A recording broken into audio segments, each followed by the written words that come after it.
By 1998, I was ready to jump worlds again. With a little encouragement from a Chinese friend, I made a mighty leap to central China. This is the city of Wuhan. 7 million people, and hardly any of them spoke English. Wuhan is 1,000 kilometers west of Shanghai, on the Yangtze River, or the Changjiang, as the Chinese call it. It's in a great river plain and surrounded by lakes. The pollution in Wuhan, alas, is pretty terrible.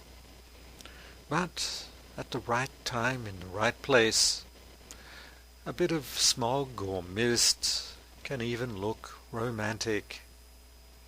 This is the campus at China Central Normal University.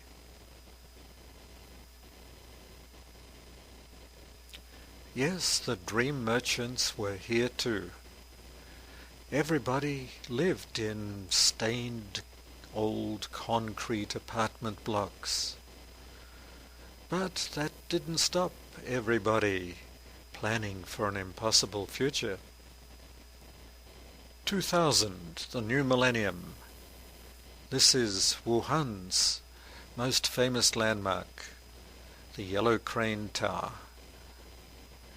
And so it was appropriate that we foreigners, well, the few of us, were invited to a great party with balloons and received a plaque from the, well, it said it was from the great leader, Deng Xiaoping, a gold gilt key in a velvet box.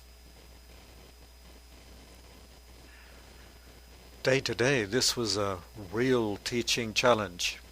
The students were bright enough, but we had to have so-called conversation classes in a room of 60 people with tables and chairs bolted to the floor.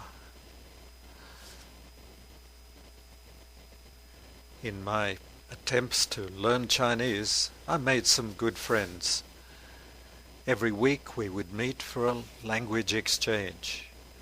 Some of my English, some of their Chinese.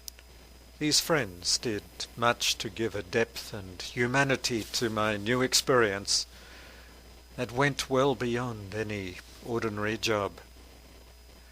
Hey, I'm a dumb language learner though. They were much smarter than I was. But I struggled on. A rumor passed around that it was my 53rd birthday, and friends arrived with an impossible cream cake. How dare anybody suggest that I was 53? Hey, was this time for a midlife crisis? Who said you don't live forever?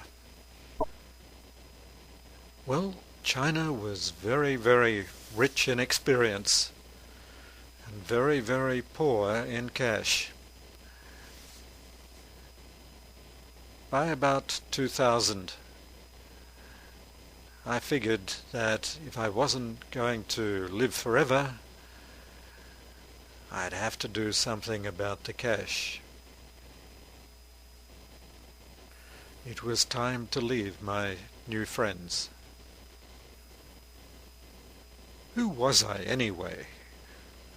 Would you buy a used car from this man? No, don't believe a word he says.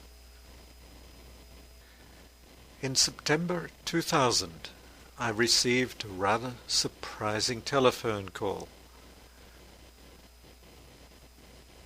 A tertiary college in South Korea was offering me a job at 5 times my Chinese salary. That was kind of hard to turn down, and it promised a whole new kind of experience.